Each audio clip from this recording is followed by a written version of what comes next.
উনি প্রতি সপ্তাহে আসেন একদিন করে, আপনি নিশ্চয়ই খেয়াল করেছেন। আজকেও সেরকম ভাবে আমাদের কাছে আমন্ত্রিত হয়ে এসেছেন। জনাব আনিস আলমগীর, আপনাকে আমাদের অনুষ্ঠানে স্বাগত জানাচ্ছি। ধন্যবাদ আপনাকে, আর যারা এই অনুষ্ঠান দেখছেন, আমি এই সুযোগে আপনার অনুষ্ঠানের দর্শক যারা আছেন সবাইকে এবং আমার যারা আমাকে পছন্দ করেন অপছন্দ করেন যারা, তাদেরকেও এই ঈদের শুভেচ্ছা জানানোর সুযোগটা নিচ্ছি। সবাইকে যাতে এই ঈদটা যাতে সবার জীবনে যত আনন্দময় হয় এবং আমাদের রাষ্ট্রীয় জীবনে যেন আমরা একটু শান্তি পাই সে কামনা করি। জি, জনাব আনিস আলমগীর, একটা জিনিস খেয়াল করেছেন যে এই ঈদের সময় আমরা নানা ধরনের ঘটনা দেখছি রাজনীতিতে। প্রথমে যে আলোচনাটা আমি করতে চাই সেটা হলো রাজনৈতিক শিষ্টাচারিতা, যেটা বলা হয় যে আমাদের মধ্যে এক ধরনের, মানে আমাদের কাছে মনে হচ্ছে সবাই যেন কেমন অসহিষ্ণু হয়ে উঠেছেন, কাউকে আক্রমণ করতে যে ব্যক্তিগত পর্যায়ে চলে যাচ্ছেন এবং খুবই মানে এমন ধরনের কথাবার্তা বলেছে যেটা শিষ্টাচার বহির্ভূত বলে মনে হয় মাঝে মাঝে। আমি দু তিনটা ঘটনা বলি, তারপরে আপনি সবগুলি ব্যাখ্যা করেন। যেমন আমাদের সিনিয়র নেতা, আমরা ইউনিভার্সিটিতে পড়তাম তখন উনি অনেক সিনিয়র লিডার ছিলেন, শামসুজ্জামান দুদু, উনি একটা মন্তব্য করলেন এনসিপি সম্পর্কে। তারপরে আবার দেখলাম বরকতুল্লাহ বুলু, উনি একদম মানে বিএনপির অনেক বড় নেতা, উনি একটা মন্তব্য করলেন, ডক্টর ইউনূসের ধর্ম বিষয়ক একটা মন্তব্য করলেন। এই মন্তব্য আবার দেখলাম, আবার আরেকটা শিষ্টাচার দেখলাম যে মানুষকে এক ধরনের উৎকোচ দেওয়ার, খুশি করার, যারা নাকি সামনে ক্ষমতায় আসতে চান তাদেরকে খুশি করতে হবে। এটার মধ্যে দেখলাম যে আবার খালেদা জিয়ার কাছে কেউ কেউ গরু নিয়ে যাচ্ছেন। আবার আরেকজনকে দেখলাম যে আমাদের গণপূর্তের দায়িত্বপ্রাপ্ত উপদেষ্টা, উনি খালেদা জিয়ার কাছে ওনার বাড়ির দলিল নিয়ে যাচ্ছেন, আর নাম জারি হয়েছে কি নিয়ে যাচ্ছেন। তো এই যে বিষয়গুলো, এগুলো কি আপনার কাছে খুব মানে কেমন মনে হয় যে আমাদের রাজনীতি এগুলো থাকে কেন? এগুলা ভালো খারাপ মিলিয়ে আছে। তবে সবার আগে আমি ধন্যবাদ দিতে চাই যে বিএনপির তরফ থেকে আপনি যে দুই নেতার নাম বললেন তাদেরকে তো অলরেডি সতর্ক করা হয়েছে। রাজনীতিতে এটা খুব জরুরি। আপনি একটা বাকওয়াজ বক্তৃতা দেবেন, সেটা যেমন একসময় চলে আপনার দর্শকদের জন্য, আপনার অডিয়েন্স যারা আছে তাদের জন্য, আপনার ভক্তদের জন্য, আবার একই সঙ্গে এগুলাকে লাগামও টানতে হয়। বিএনপি যথাসময় একটা লাগাম টেনেছে। এই ওনাদেরকে কারণ দর্শানো, নোটিশ বা সতর্ক করার যেটুকু আছে সেটুকু। এই দুইজন নেতার মধ্যে দুদু ভাই কিন্তু আমার সাথে খুবই পরিচয় আছে, ভালো মানুষ উনি। উনি একটু কথাবার্তা একটু মাঝে মাঝে একটু ভাইরালের দিকে চলে যায় আর কি। উনি ভাইরাল হওয়ার ওনার টেন্ডেন্সি আছে। আমি আমার পার্সোনালি একটা ঘটনা বলি, আমাকে দুদিন আগেও একটা ছেলে জিজ্ঞেস করছে যে দুদু ভাইয়ের সাথে আপনার টক শোতে কি হয়েছিল। আসলে কিছুই হয় নাই। আমি দুদু ভাই আমার টক শোতে গিয়েছেন, আমি উপস্থাপক, স্বাভাবিকভাবে আমরা ওনাকে সম্মান করবো। ওনাকে আমি একটা প্রশ্ন করেছিলাম শুধু, যে বিএনপি বলছে তারা যুদ্ধ অপরাধীদেরকে ইয়ে করছে, মানে বিচারে তাদের সমর্থন আছে, তো তাহলে যুদ্ধ অপরাধী দুইজন যাদের ইয়ে হলো, অপরাধে দণ্ডিত হলো, যে একজন হচ্ছে সালাউদ্দিন কাদের চৌধুরী, আরেকজন ওই যে জামালপুর নাকি ইয়ের দিকের যে আলিম, বিএনপির আব্দুল আলিম। বিএনপি তখন মাত্র ইয়ে দিয়েছে আপনার 300 350, বিরাট টেকনা থেকে তেতুলিয়া লম্বা লাইনের আপনার কমিটি করেছে। তো সেখানে এই দুইজনের ছেলেকে রেখেছে। আমি বললাম যে আপনারা একদিকে যুদ্ধাপরাধীদের বিচার চান, আরেকদিকে দণ্ডিত দুই যুদ্ধাপরাধীর প্রতিনিধি হিসাবে তাদের ছেলেকে রেখেছেন, এটা দিয়ে আপনারা কি বার্তা দিতে চান? আমার মনে হয় দুদু ভাই প্রস্তুত ছিলেন না। না, প্রস্তুত না থেকে তিনি আগরম বাগরম বলতেছেন, বাম, আওয়ামী লীগ হাবি জাবি করে আমাকে আক্রমণ করছিলেন। তা আমি কি করবো? আমি যদি বক্তা হতাম তাহলে ওনার সাথে তর্কে লাগতাম। আমি আর কিছু করতে পারলাম না। আমি শুধু বললাম যে দেখেন, আপনি যা ইচ্ছা বলে যাবেন, আর আপনি যদি মনে করেন যে অন্যান্য উপস্থাপকের মতো আমি আপনারা দুইজন ঝগড়া করবেন আর মাঝখানে বসে বসে আমি মিটি হাসবো, সেটা আমি না। এই নিয়ে এটা দেখি ভাইরাল করে দিচ্ছে। আমি দুদু ভাইকে পরে জিজ্ঞেস করলাম, দুদু ভাই এটা হওয়া দরকার ছিল? আমি আমার জীবনও আমার অনুষ্ঠানে আমি চাই না যে দুইজন লোক ঝগড়া করুক, আর সেই জায়গায় আপনি আমার সাথে ঝগড়া লাগালেন।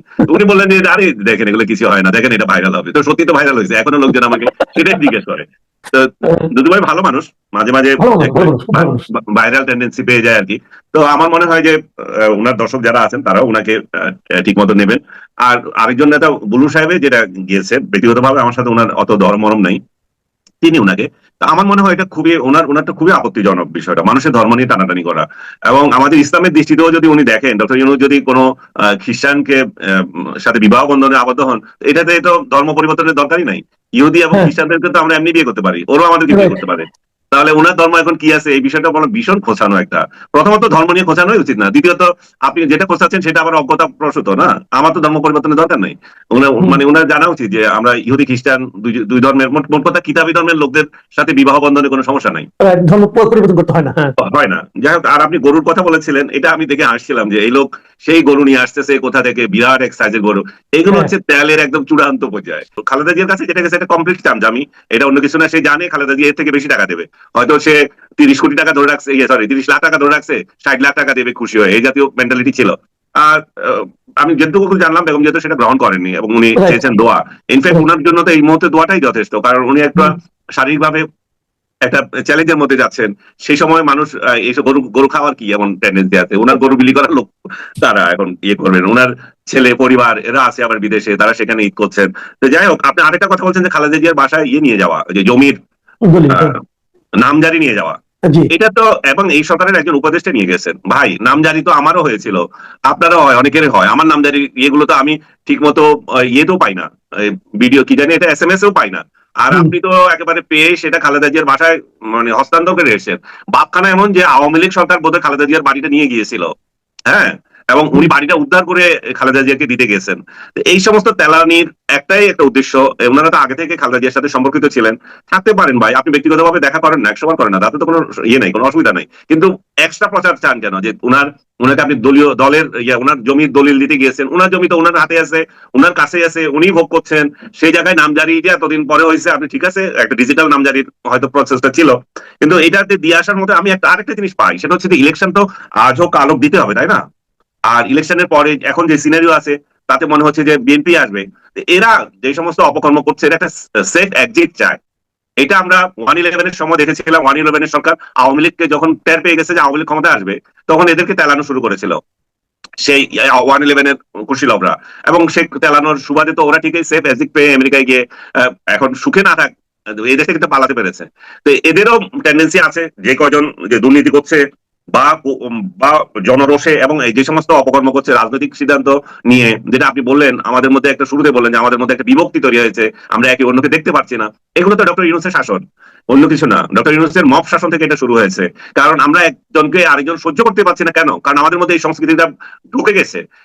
শেখ হাসিনার আমলে এই বিভক্তি শুরু হয়েছিল চূড়ান্ত ভাবে, আর চূড়ান্ত ভাবে বলবো না, শুরু হয়েছিল, বা তারও আগে যদি আমি বলি যে বিএনপির সাথে জামাত যখন রাজনীতি যুক্ত হলো, তখন আমাদের রাজনৈতিক বিভক্তিটা ঠিক শুরু হয়ে গেছে। তখন কে রাজাকার আর কে নন রাজাকার, এই ইস্যুগুলো তখন আমাদের মধ্যে বেশি প্রচলিত হয়ে গেছে। স্বৈরাচার তখন দ্রবীভূত হয়ে গেছে, স্বৈরাচার আর ছিল না।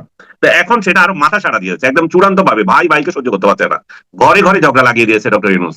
এবং এটা আওয়ামী লীগকে নিষিদ্ধ করার মাধ্যমে, আওয়ামী লীগ চলে যাওয়ার পর যে অসহিষ্ণুতাকে উনি বাড়তে দিয়েছেন, সেটা দিয়ে শুরু হয়েছে। আমি কালকে রাতে আমাকে একজন বিএনপি নেতা বলছিলেন, দেখেন এরশাদের পতনের পর কিছু লোক আহ মওদুদ আহমেদের বাড়ি আক্রমণ করেছিল, হ্যাঁ, খালেদা জিয়া এই খবরটা শুনে চরম ভাবে ক্ষিপ্ত হয়েছেন, এবং আমানুল্লাহ আমান এবং আদার ছাত্র দলের নেতা তাদেরকে স্ট্রং ওয়ার্নিং দিয়েছেন, এইগুলো যদি যারা এগুলো করছে তাদের একজনকেও আমি দলে রাখবো না।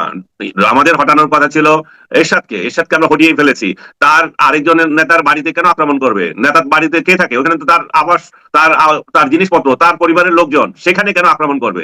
ডক্টর ইউনূসের ব্যর্থতা হচ্ছে এই জায়গায়, সে এই মেসেজটা দিতে পারে নাই মানুষকে, যে সে আবাসন স্থল, প্রত্যেকের বাড়ি ঘর যেভাবে ধ্বংস করছে, এই সম্পত্তি গুলা তো আমাদের দেশের রে ভাই, এগুলা তো চোরদের আর বাটপাটের হোক, আমাদের দেশে তো এগুলা আপনি এইভাবে ধ্বংস করার জন্য ডক্টর ইউনূস দিয়েছে। যাই হোক, আমি আর বেশি কথা বললাম না এই বিষয়ে, কারণ এগুলা আবার অনেকে মনে করে যে এগুলো আপনি বোধহয় রাজনৈতিক দলদের সাপোর্ট করছেন, কোনো ইয়েকে না, এটা দলের বিষয় না। এটা যদি জামাত নেতার বাড়ি হয়, আপনি পুড়ে দেওয়ার অধিকার রাখেন না, তাই না? আওয়ামী লীগ এটা রাখে না, বা আওয়ামী লীগের লোকজনের বাসা আপনি পুড়ে দিতে পারেন না। এগুলো হচ্ছে ডক্টর ইউনূসের শাসনে আমাদের, মানে আমাদের ডিসঅ্যাপয়েন্টমেন্টের যে সমস্ত জায়গাগুলো ছিল, সেগুলোই হচ্ছে এগুলো। আমরা আসলে রাজনীতি নিয়ে কথা বলছিলাম, যে রাজনীতিতে এখন একটা বড় প্রশ্ন হয়ে দাঁড়িয়েছে বিভেদ, যেটা স্যার একটু আগে আপনি বললেন যে একটা বিভেদ তৈরি করা হয়েছে, এবং এখন দেখছি যে রাজনৈতিক দলগুলো সক্রিয় আছে, তার সঙ্গে সরকারের একটা মানে মতবিরোধ দেখা দিয়েছে যে ইলেকশনটা কবে হবে। এবং আমরা এটাও দেখলাম যে অধিকাংশ দল চাচ্ছে ডিসেম্বরের মধ্যে ইলেকশন হোক।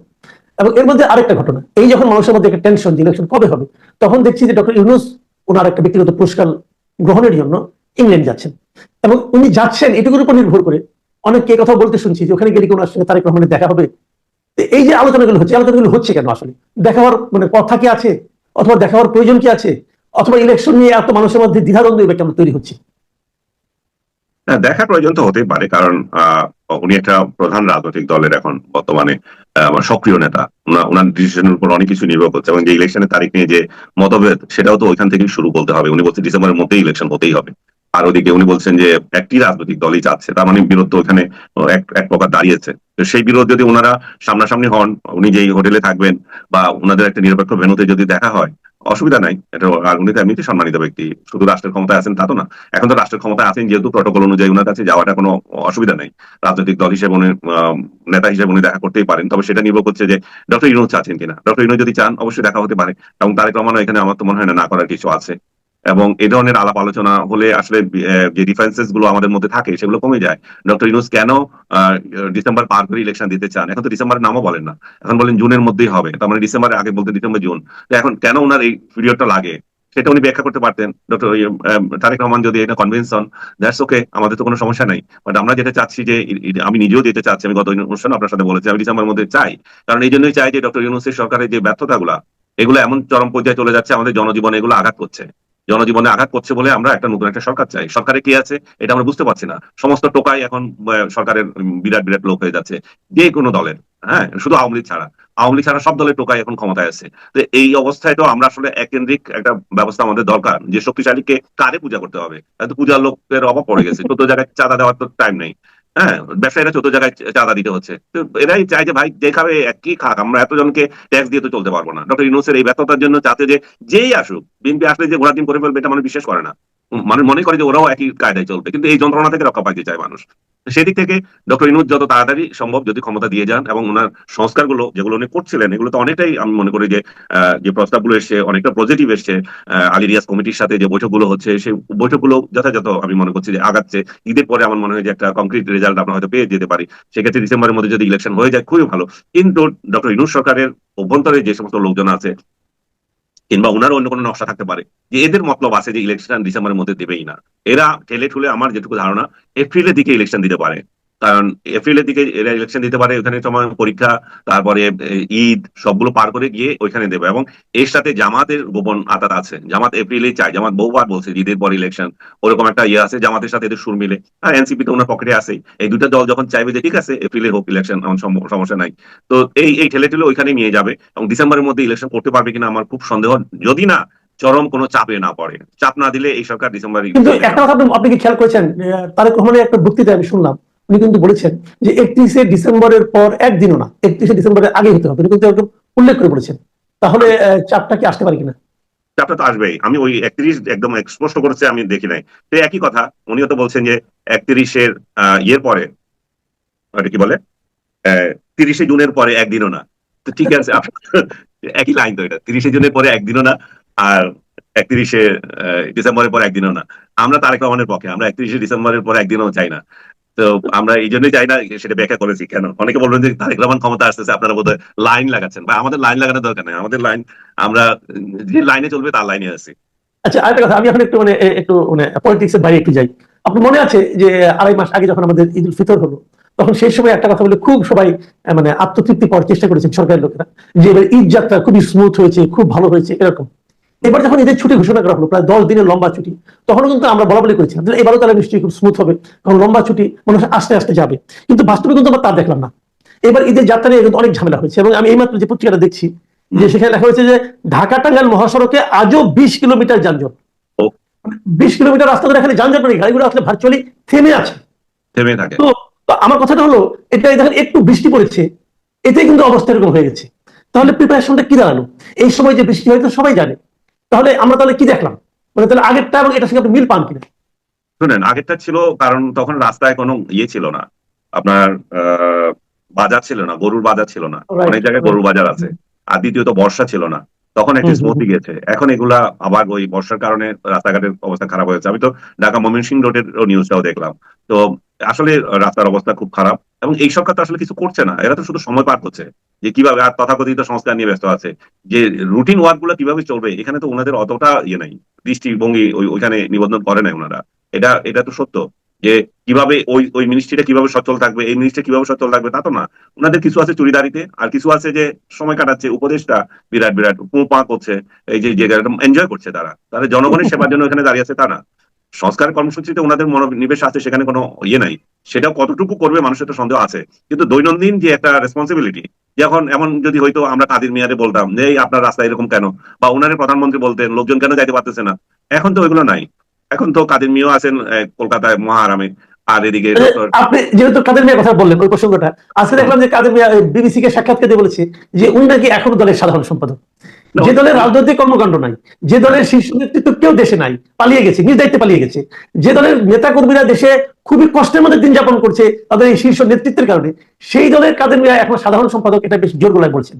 এটা দেখেছেন কিনা? না, উনি তো মানে গ্রামাটিক্যালি কারেক্ট উনি। কারণ উনি হ্যাঁ। বলছেন যে ডিসেম্বর পর্যন্ত আমাদের মেয়াদি আছে, তো আমি আছি। তো উনারে যতদিন ঝাড়াপিটা করে শেখ হাসিনা বিদায় না দিবেন, কিংবা এই জনগণ যারা এই তৃণমূলের যে সমস্ত লোকজন এদেরকে নেতা নেত্রী মানে, তারা এদেরকে বিদায় না দিবে, তারা যদি না বলবেন যে আপনারা ব্যর্থ হয়েছেন, ব্যর্থতার পরে পদত্যাগ হচ্ছে জরুরি। ডিসেম্বর মাস পর্যন্ত আপনারা থাকবেন সেটা তো লিখিত বিষয় না, তখন আর থাকে না। যখন সরকার পতন হয় তখন সবকিছু পতন হয়, তখন নতুন করে কিছু করতে হয়। এদের মাথার মধ্যে তো এটা নাই। ওই কাদের মিয়াও সেই ডিসেম্বর ধরে রাখছেন, এরাও ধরে রাখছে, যেহেতু মেয়াদ অতটুকু আছে এরা তো ধরে রাখছে। শেখ হাসিনাও সেই 24 থেকে আরো 5 বছর পূরণ করবো, এরপর 5 বছর পরে এসে উনি আবার বলবেন যে আমি তো এখনো প্রধানমন্ত্রী। তো সেই স্টাইলে আর কি শেখ হাসিনাও তো নিজের পথ ছাড়ার প্রয়োজন মনে করছেন না। তাহলে কাদের মেয়েরা আপনি কি বলবেন? কাদের বলেই তো লাভ নাই, সবগুলো তো একই অবস্থা। একটা জিনিস হ্যাঁ, আপনি লক্ষ্য করেছেন, আমি এটা বলি, এটা শেষ প্রশ্ন আমার, যে এই যে ওবায়দুল কাদেরের আমরা একাধিক ইন্টারভিউ দেখলাম অনলাইনে, এবং শেখ হাসিনারও কিছু কিছু টেলিফোন সংলাপ আমরা শুনি, মাঝে মাঝে টেলিফোনে কথা বলেন। তো একটা জিনিস আপনি খেয়াল করেন, এই দলগুলির মধ্যে এই যে শীর্ষ নেতৃত্ব, এদের মধ্যে কিন্তু কোনো ধরনের অনুশোচনা নাই, দলের মানে সাধারণ মানুষের প্রতি, জনগণের প্রতি কোনো ধরনের তাদের ক্ষমা প্রার্থনার মনোভাব দেখা যায় না, গলার টোনে কিংবা কথায়। এমনকি নিজের দলের যারা নেতাকর্মী আছে তাদের জন্য কিন্তু ওনাদের কোনো মানে ওই একই ধরনের একই ভঙ্গিতে মনে হয় যেন তারা এখনো ক্ষমতায় আছে। এই মানসিকতাটা কেন? এটা এর ইনহেরিট। এগুলো আপনি শুধু শেখ হাসিনা এবং আদার্স বলতেছিলেন, আপনার চারপাশে যেগুলোর সাথে ওদের সাথে কথা বলে দেখবেন একই মেন্টালিটি। ওরা রিগ্রেট বলে কোনো কিছু নাই ওদের কাছে। এখন বলতেছে আমরা দেশে এসে রিগ্রেট করবো। দেশে এসে যে জামাতিরাও তো বলতেছিল ওরা ক্ষমা চাইবে, 54 বছর চলে গেছে, ওরাও ক্ষমা চায় নাই। আওয়ামী লীগের রিগ্রেট করবে, কিসে রিগ্রেট করবে? আমি মনে করি না যে জামাত আর আওয়ামী লীগের যে স্বাধীনতা যুদ্ধ আর এখানে আভ্যন্তরীণ আমাদের যে কেওয়া, দুটো এক জিনিস না। তারপরেও ক্ষমা তো মানুষ জনগণের কাছে চাইতে হয় যখন জনগণের দল করবেন। এদের মেন্টালিটি তো নাই, এবং শেখ হাসিনা যখন নাই তখন বাকিদের কেন থাকবে? ওবায়দুল কাদেরের কেন থাকবে? এটা উপর থেকে শুরু হওয়া। শেখ হাসিনারই তো দরকার ছিল ক্ষমতা যখন চলে গেছেন দল থেকে পদত্যাগ করা, নতুন নেতৃত্ব তৈরি করে দেওয়া, যে বাবা তোরা চালা এখন দলটাকে, আমি আছি সুপ্রিম লিডার হিসেবে থাকবো। উনারই তো পদ দখল করার মেন্টালিটি ছাড়ে নাই। উনি সুপ্রিম লিডার থাকছেন, সে থাকুক, কিন্তু অন্যদের ডিস্ট্রিবিউশন করে দিই, অন্তত একজন স্পোক্স পার্সন তৈরি করি দলের, সেটাও তো করেন নাই। ফেসবুকে গাইবি পোস্ট দেওয়া ছাড়া তো এদের অন্য কোনো কাজ নাই, জি, তাই না? অনেক ধন্যবাদ। অনেক ধন্যবাদ জনাব আনিস আলমগীর। প্রিয় দর্শক, আপনারা শুনলেন যে বিভিন্ন বিষয়ে আনিস আলমগীরের মন্তব্য, এবং যে বিষয়টা আজকে আমাদের আলোচনায় প্রধানত উঠে আসলো সেটা হলো রাজনৈতিক শিষ্টাচার। এই শিষ্টাচারের অভাবটা কিন্তু আমরা সব জায়গায় দেখছি। প্রথম দিকে আলোচনাগুলিতে ছিল যে আপনার দুদু বুলু ওনাদের আচরণে যেমন ছিল, ঠিক একইভাবে কিন্তু শেষ দিকে এসে আমরা ওবায়দুল কাদের, শেখ হাসিনা, তাদের মধ্যে দেখলাম যে শিষ্টাচার বহির্ভূত আচরণ। তো এই বিষয়গুলিতে আনিস আলমগীরের যে বিশ্লেষণ আপনাদের কেমন লাগলো আমাদের লিখে জানাবেন। আগামীতে আবার কথা হবে। সবাই ভালো থাকবেন।